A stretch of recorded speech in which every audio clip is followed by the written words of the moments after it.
Welcome to Brain Wellness, the podcast. I'm your host, Mandy NP.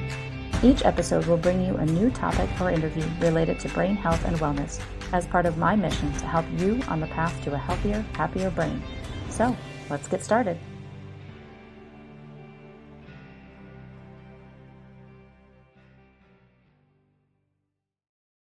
Hello, everyone, and welcome back to another episode of Brain Wellness, the podcast. My guest today is Dr. Nicola Dehlinger. Dr. Nicola is a speaker and thought leader with 20 plus years of experience in the holistic wellness industry. Her passion is empowering people to take the most aligned steps to heal themselves. In addition to seeing patients, Dr. Nicola teaches a variety of classes, is a renowned speaker, and leads private and group retreats both locally and globally, all to take patients to their deeper healing. Dr. Nicola is the founder, of Pura Vida Healthcare, based in Durango, Colorado. Thank you so much for being here today, Dr. Nicola. Oh, it's really my pleasure. Yeah. So my first question is always trying to get just the backstory. What got you to where you are today? Yeah. Well, I'm actually going to go back to kindergarten for that one because it's a brain podcast. And I remember for whatever reason, we were learning about Freud as a really small kid. And I just remember becoming fascinated about this idea that you could use people's dreams to help them heal.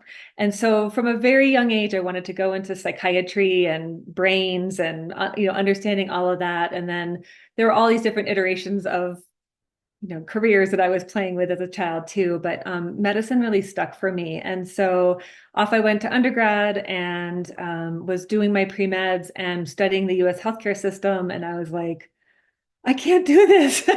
I didn't like my pre-med colleagues. They were really cutthroat. I was at a pretty competitive university. And then studying the healthcare system in the States was, in the 90s, I was like, this is like running to board the Titanic.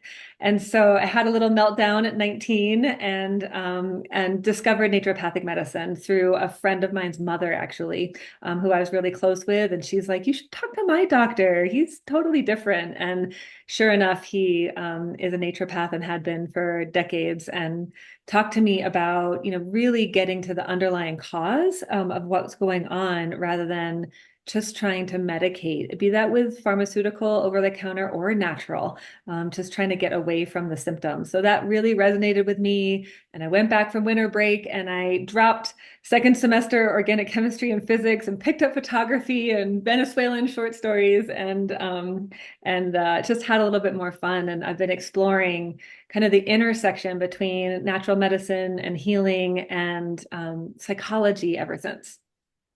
I love that. So I've been stuck in that whole Western medicine world for 25 years, first as a nurse and then as a nurse practitioner. And in 2019, I got introduced to functional medicine, which Mhm. similar pathways to Yep. naturopathic, and I loved it. I started taking courses so that I could get certified in it. Ran out of money because it's not cheap, and you can't get Mhm. school loans like you can for regular medical degrees. So I Correct. had to take a break from it, but it's been fun having conversations with people on this podcast about different ways to get involved in functional and more naturopathic type of medicine without having the certification, because that why and the underlying what's going on rather than just medicating it to quiet it down, Mhm. really stuck out to me.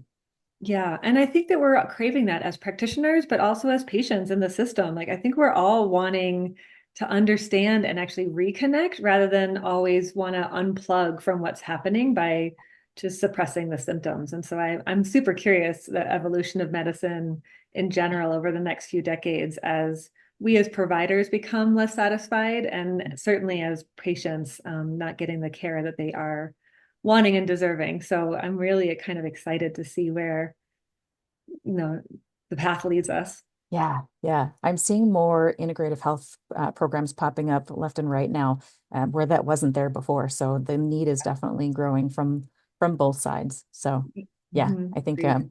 you got on that ship at the right time, before it got cool to be on that ship. So yeah, I've always liked to be at the head of the pack. there you go, there you go. So this being a brain podcast, and I know you have many different conversations that you've had through the past. I looked at some of your previous interviews, and one thing that I focus on with this show is brain wellness, obviously, in our mind. And you are said to embrace that whole power of the mind body with medicine. So, what is mind body medicine? So, we can kind of talk about just what that is to start with. Yeah, it's a really great question. Because for me, this whole concept of mind and body ever having been separate is kind of a fallacy as far as I'm concerned. And so the idea is to not reconnect the mind and the body, but to remind us that they are interplaying all the time. And so this idea that your mind or your heart, because you got to talk about emotions, and we don't like to do that in general in our culture, let alone in medicine, how that might be actually influencing our physiology. So a big part of my job, as you know, the word doctor comes from the Latin docere, which is to teach. And so, a big part of my job is to educate people around how all of these different elements, physiology, psychology, emotions, are all playing and creating a big soup that we're living in, and really dictating our experience as a whole.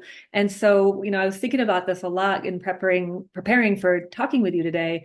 And this idea that the brain, when something's wrong with our brain or our mind, be it mental health, or there's some sort of brain disease diagnosis or injury, that we get we double down into doing the things we're supposed to do. And that doesn't mean that we shouldn't eat more protein and eat more fats and, kind of clean up the diet and work on the physiology and do supplements or medications as needed. But there's a missing piece here of the impact of getting a diagnosis or having an injury, and the emotional impact that is being created there. And so really my job is to help people bridge the physiology and the psychology to remember that they're all constantly influencing it. And if we don't address the constant chitter chatter in our mind, that's typically pretty self-critical for most of us humans, and if we don't address that, and if we don't address the fear and the pain and the anger or resentment or whatever we might be holding on to or experiencing based on our life situation, that those things actually have a huge impact on inflammatory pathways and hormone balance and neurotransmitter function. And so just to start really helping people understand their own selves as a whole system rather than accumulation of parts. Yeah. I've actually had a couple people on the show that have had different diagnoses that got diagnosed with chronic fatigue syndrome or chronic pain syndromes because of holding on to their stress.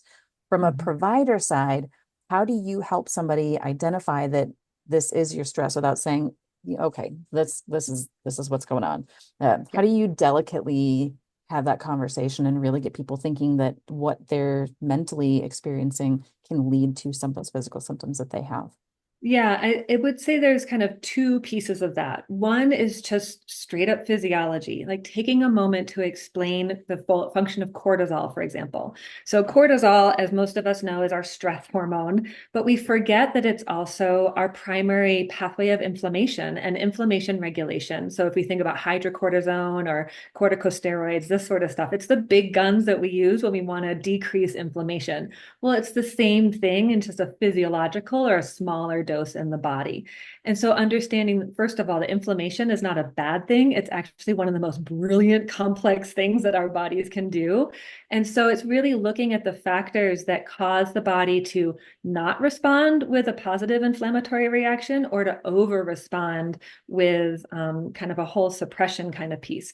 And the key to that for me is cortisol, because cortisol has these two pathways, managing the fight or flight or managing inflammation. Well, evolutionarily, we are going to prefer cortisol to be going down that fight or flight pathway, because it doesn't matter if your knee hurts if you just got eaten by a tiger.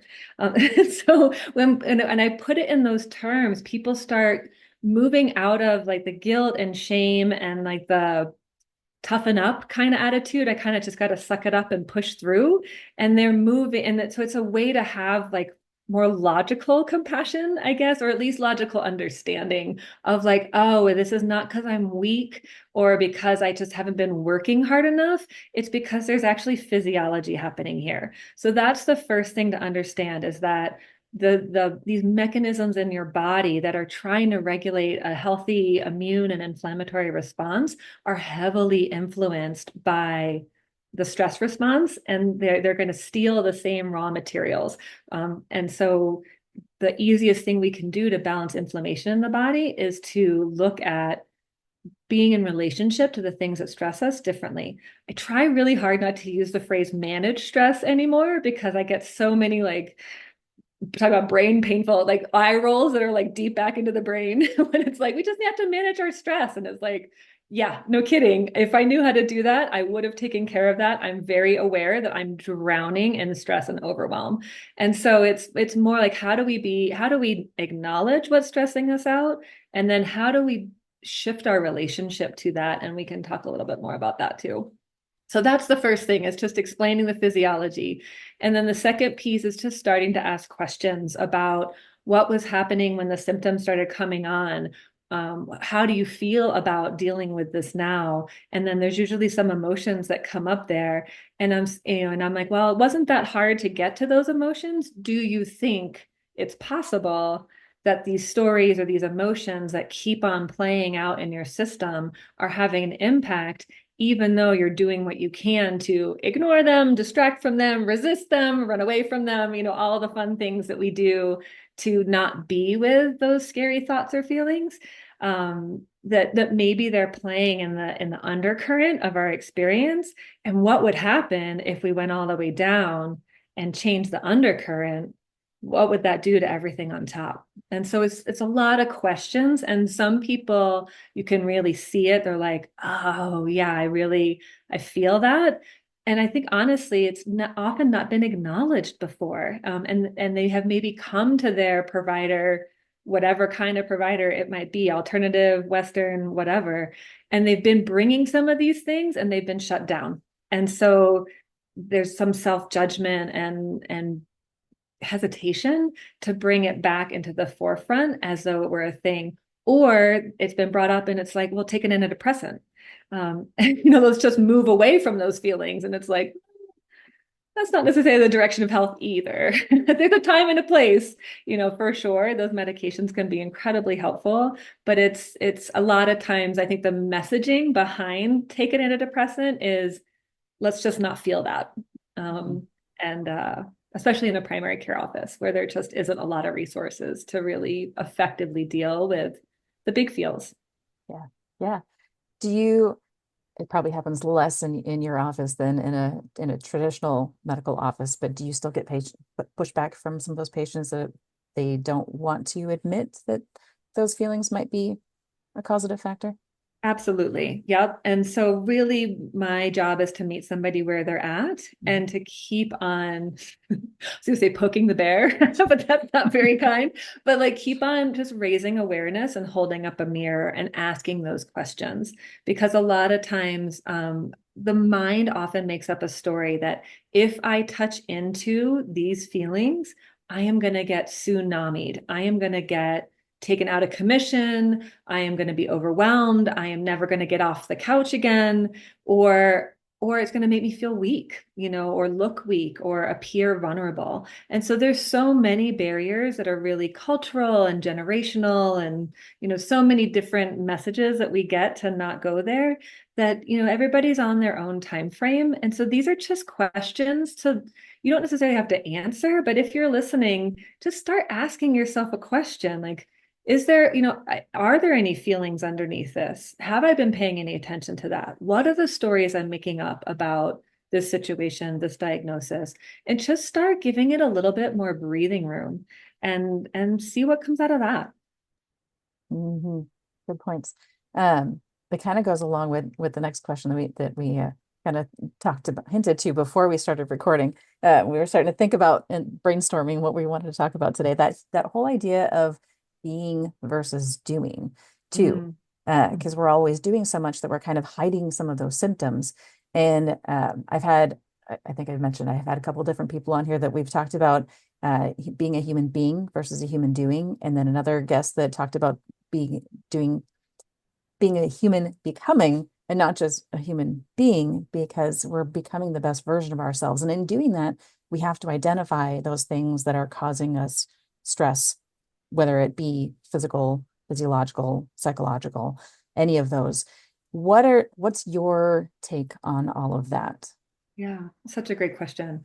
I think a lot of us use the doing as a way to get our underlying needs met. And what I mean by that is I'm going to do a good job over here and I'm going to get the praise from my partner or my boss or my friends or social media or whatever. I'm going to do the thing and I'm going to get some love. And I have to keep doing the things because I have to earn the love because I don't inherently believe that I'm enough to just not only be loved, but just be love. Like this is going into quantum physics a little bit, but if we talk about the smallest measurement that we know of is a quantum, right? So and so what is a quantum? Do you actually know like what it's a measurement of? So it's a measurement of light. And that's the smallest measurement that we have at this point, and the smallest, it's not quite a particle, but the smallest unit that we measure in. And I'm like, okay, so if the quantum is the smallest unit and it's light, well, what is light? Where does that come from? And that for me is where we cross into the spiritual, because I'm like, it's the divine, whatever you conceive the divine to be, God, the universe, spirit, whatever resonates for you. And so for me, I'm like, okay, so at our core, at the very, very, smaller than electrons and protons, at the base of our cellular structure is light. And that just is. It's the same for my teacup. It's the same for my eyelashes. It's the same for my heart.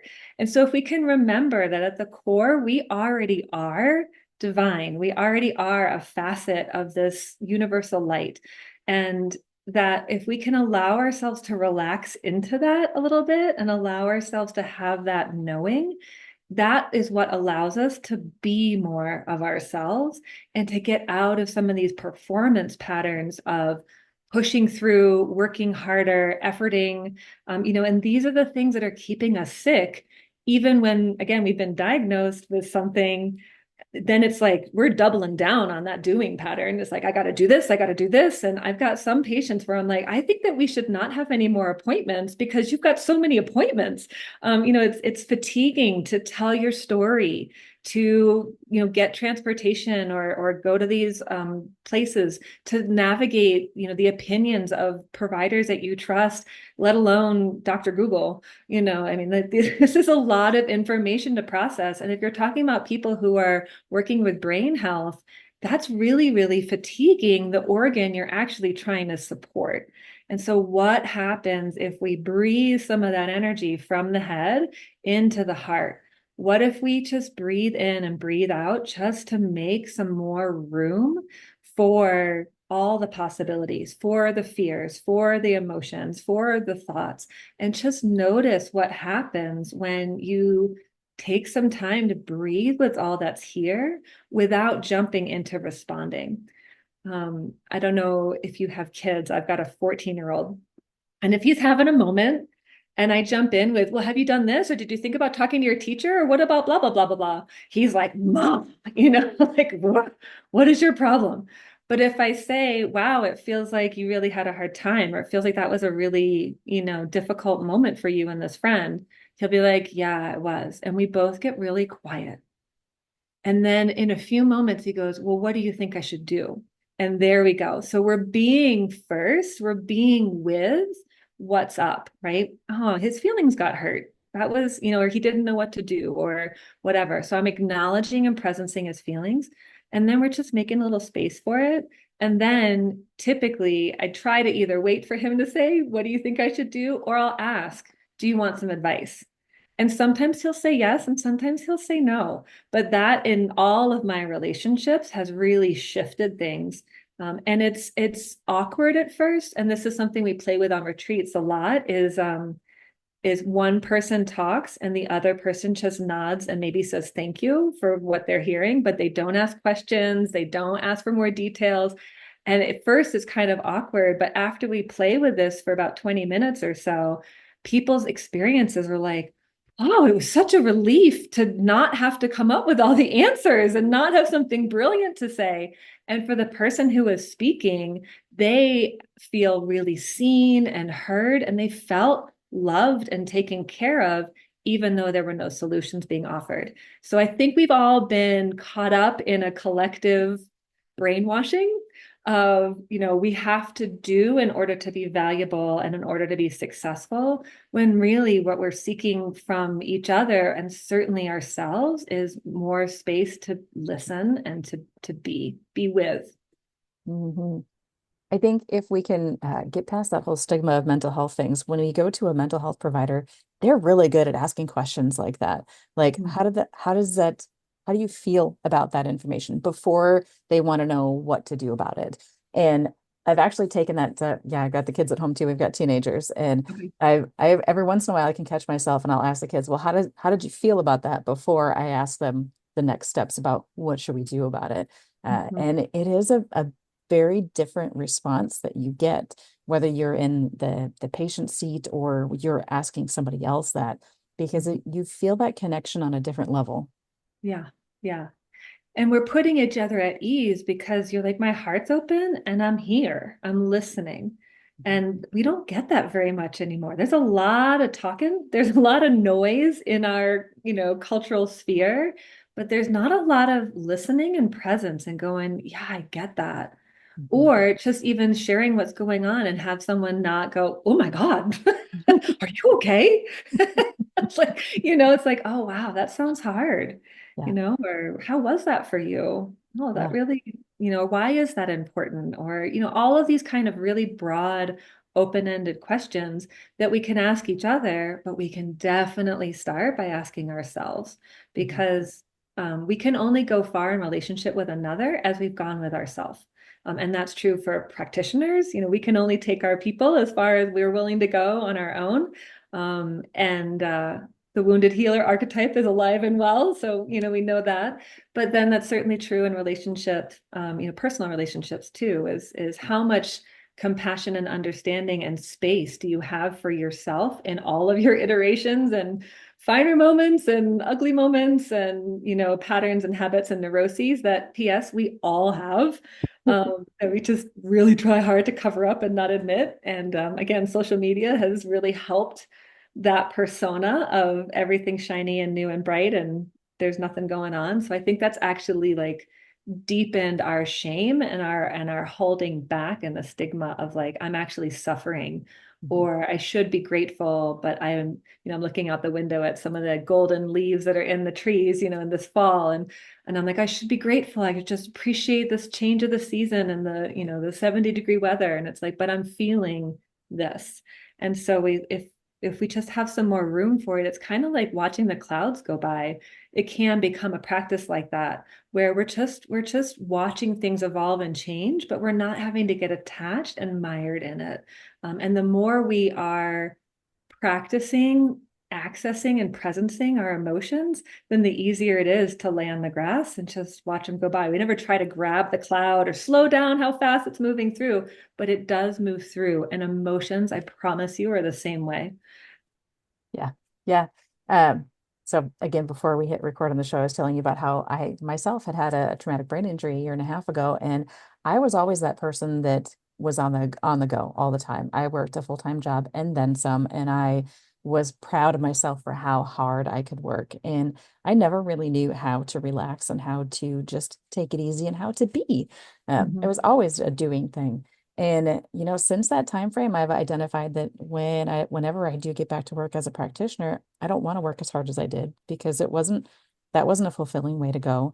And I really like sitting by the campfire in the backyard when we can light that fire and just sit there and watch the fire dance because that is so relaxing. You actually do have that sense of peace that most of us are looking for in our lives, and we just don't take the time to find it. Yeah, that's exactly right. And what I think is so neat about, where we're living in the scientific age is that there's a boatload of research that shows you're changing your actual brainwave activity by watching a fire very specifically. And that when you're breathing into your belly, you're activating the diaphragm, which stimulates the vagus nerve, which is the main part of your parasympathetic. And that there's actually 5 times as many nerve fibers from your vagus nerve going to your brain than there is from the brain to your rest of your body. So taking a deep breath, it's not just a nicety. There's actually room to change your physiology by starting to breathe into that diaphragm and tell your brain that you're safe. So these practice, and humming and chanting and singing, same thing. There's little nerve branches of the vagus nerve that innervate the soft palate and the back of the tongue and the inner ear.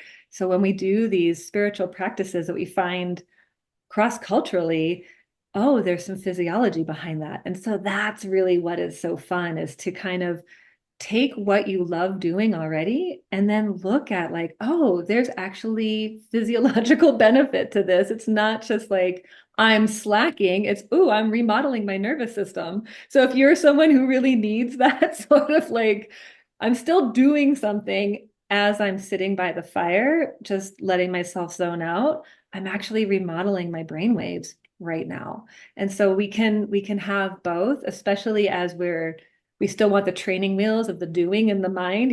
Most of us can't just jump out of that habit and feel like, da, da, da, like I don't have any issues. It's like, woo, there's all this fear and shame and all these things to work through as we step into a life that we know will be more fulfilling. But there's a lot of stories that we get to look at and unwind and embrace and integrate. And then that allows those stories to dissolve. But if the boogeyman's in the closet and we never open the closet door, we're going to be living in fear of that boogeyman forever. And the boogeyman has the fear in us not wanting to look. Mhm. As soon as we open that closet door or we look under the bed, it's like that would be the most boring horror movie ever. If the girl like didn't hide in the closet, she just opened the door. She's like, "Come on, Jason, come get me," kind of thing, right? It would be a terrible horror movie because the power is in the suspense, is in the not looking. And so when we choose to stop and stand and face whatever it is that's here, all of a sudden that power that it's had over us drops out.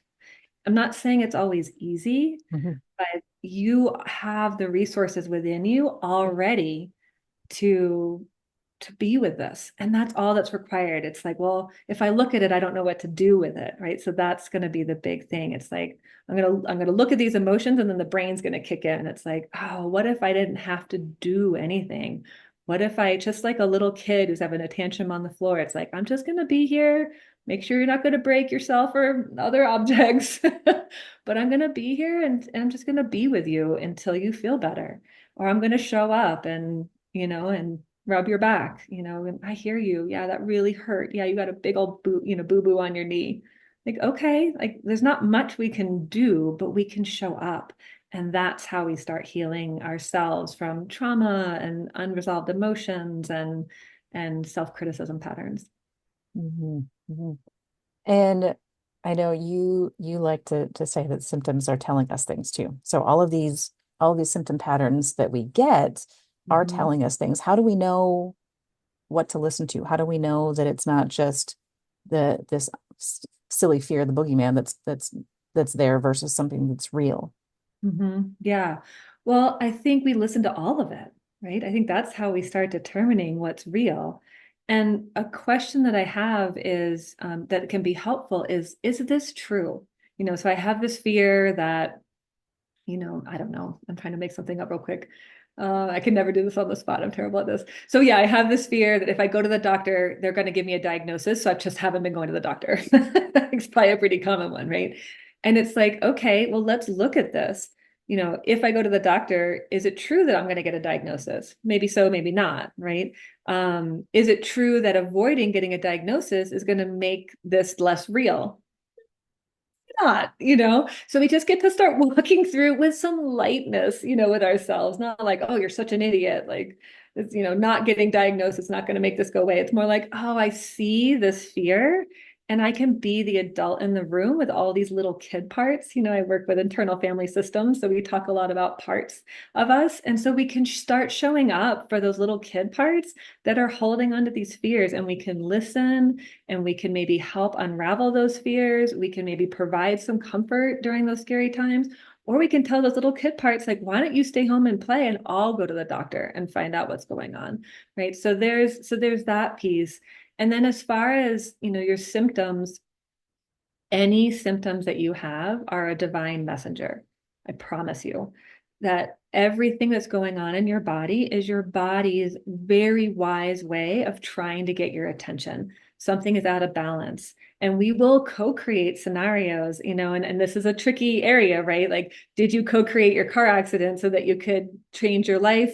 I mean, there is an aspect of that where there was this huge gift available for you. Is it your fault? No, that's not. Did you want it? No, absolutely not. But was there a vibrational signal that was going out there in the world that said, I know I need to make some pretty major changes and I'm scared? And then we create or co-create, an incident or something, an event that really pushes that envelope to make us stop and reevaluate what we're doing. And so a lot of times when our body, again, on a physical, mental, or emotional level is expressing symptoms, the first impulse we have is make it stop. I don't like it. It's uncomfortable or it hurts. It may actually physically hurt quite a bit. And so we want to make it go away rather than dropping into what does my body need right now? If we're talking about a brain injury, my body needs more rest. My body needs different types of food. My body needs more quiet. My body needs limited activity. There's all these things. And so it's like, okay, I'm going to really listen to my body. And when we have pain, most of us do a pretty good job of tending to that. We do what we can to push through. We might pop a bunch of ibuprofen. Fine, so be it. And some days that's what we need to do. But a lot of times that those symptoms are really a call to wake up to like, oh, you know what? This job, I was working too much, or I was, overextended, or I wasn't getting compensated well, or this relationship is really stressful and I've just been letting it go on, or I don't like where I live, or whatever. I'm a morning person and I'm working the night shift. I mean, there could be, 70,000 things that could be going on, but your body is always working for you. And I think that's the thing that happens, especially when, again, we have an event or a diagnosis come on, the trust between ourselves and our body gets ruptured. And so we think that our body's out to get us. We're angry with our body. We want to detach and numb out from our body. And I get that. That's a really normal response. And what would happen if today you start plugging back in? And it might just be a little bit, and you might not always be in a position to do what the whisper of your body is wanting, but you can be in relationship with your body. Like, hey, body, I get it. You need some more time to heal. Or, hey, body, I get it. You're feeling out of balance, and we're going to start, figuring out how we can feel more aligned. But even just having the conversation with you and your body of that's coming from a more nurturing, collaborative place rather than like, fist in the air, screw you, body, I'll show you, kind of thing, which is where a lot of us can get to because it's hard and it can feel like a slog. So I get it. And then we show up with compassion for those moments where we've just been hard on ourselves or hard on our body or whatever. Like it's all on the table. It's all okay. Like none of it is better or worse than the other. And so this is the practice is how do I look myself in the eye and go, oof, I was really hard on myself yesterday.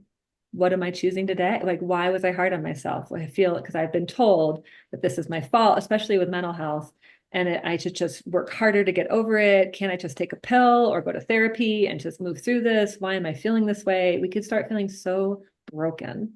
And I'm here to tell you, you are not broken. And therefore, whatever's happening doesn't necessarily need to be fixed. Mhm. It doesn't mean that we ignore it, but we don't have to work so hard at changing it. What would happen if we relaxed a little and started just being with what's here? How would that potentially change your symptoms, change your physiology, change your cellular structure, change how your nerves are talking to each other? I mean, the possibilities are endless. Change how you digest food, because that's a parasympathetic nervous system activity. So if we're stressed out all the time, we're not receiving the nutrition from the amazing food that we're putting in our bodies. So there's, all of these things where if we're miserable about eating a kale and chicken salad and we're just, just grunting through every bite of it, because what we really want is a ham cheeseburger and fries. It's like that kale and chicken salad is not going to do the trick for you. Go get the burger. It's fine. You're going to be okay. Yeah, I think you kind of hit the nail on the head with what part of what you said there with that people want a fix. Yeah. It's always um I think a lot of times I'd have patients come into the office and what can we do to make this go away? What can we do to stop this? How can we fix this? And Mhm. unfortunately, I think in society, we've made it really easy for people to just walk in and want a pill to Mhm. correct whatever it is, because that's Mhm. a whole lot easier than tackling those mental issues or the psychosocial issues or whatever demons we have hiding behind that door that we need to potentially talk about and maybe get more comfortable with those rather than just trying to fix them and make them go away. Yeah, that's exactly right. And I always laugh because like in newer cars, there's like you can have hot seats or cold seats, and your vent can be on 70 and mine can be on 62, and we can listen to different music, and we can have totally different experiences sitting next to each other in the same flipping car. It's just our tolerance is very, very small these days. Our tolerance for discomfort. I was talking with my son about, it used to be just there was like six channels, and you had to get home right after school, otherwise you missed the cartoons, and that was it. And he was like, I don't even understand what you're saying. I watch whatever cartoon I want, whatever I want. So we have become a very convenience-based society where we want what we want when we want it. And your body, your symptoms are trying to call you into something higher. Even if the mind is like, nope, this is my path. Your body, your heart is going, maybe so, maybe not. Let's check out what's over here. You're being called to evolve. And that's what the gift is from my point of view. And again, when people are having pain and suffering and discomfort, it gets into tricky waters to say that there's a gift here, Mhm. because it doesn't always feel that way. But if we're able to back up just a little and go, what is the gift here that I'm not seeing? And maybe you ask yourself that for every day for months and months until you're like, oh, this has created more time at home, or this has made me shift my business, or this has brought me closer to this person, or further away from that person. All these relationships shift and change as we're navigating things. And it's like, oh, that person fell out of my life, but they were kind of a drain. And Mhm. this person really has stepped up and we weren't even that close. Or, so all of a sudden it's like, okay, there are some things happening here that are for me. And that's another phrase I will often encourage my clients to play with is, this is happening for me, not to me. And that can be a huge, huge mindset shift as we're trying to move out of that fix me mentality. Because like and inherently, when we come to be fixed, we are giving ourselves a message that we are broken. And we are continuing to play in that. And especially the more desperate we get, if this med didn't work or that treatment didn't work, and it works for 80% of the people, but didn't work for you. And I see this all the time, like, oh, that is a really hard obstacle to get up and over. It's like, whoa, I'm even more broken than 80% of the people that are dealing with this thing. It's like, hang on a second, maybe it's just not your path. Maybe that's just not how you're going to heal. Let's find out how you're going to heal. And that's part of what I love about being an naturopathic doctor is that I'm much less protocol based and much, able to sit with people and talk like, what's happening for you as an individual and how are we going to navigate this for you? And I think that's the thing, is to not compare Mhm. stories, and maybe take some of that information and, oh, it worked for Joey, so maybe it'll work for me. And it's like, you know what? Joey seems like they're doing really well. Is this a fit for me right now? You know what? Major dietary changes just feel really stressful for me right now. And I think it's great that they went keto and they're doing awesome, but that's not a fit for me right now. Maybe I'll play with that at another time. So we don't need to make Joey wrong for going keto and having an experience, but we don't need to make ourselves wrong either for not choosing that if it's not aligned. Mhm. Mhm. It's not a one size fits all approach. That's exactly right. Ever. Your body is nobody else has your body, Yep. and nobody else has your experience, your history, all of it. So honor that you are you and there's nobody else like you, and you're here to share your unique gift. That is the point. And so all of these, stressors and beliefs and emotions, they're covering up like kind of like layers of clouds over the sun. It's like, it's still there, but we can't feel it the same way as if it's a cloudless day. So Yeah. take some time to let the clouds peel back. Yeah. Yeah.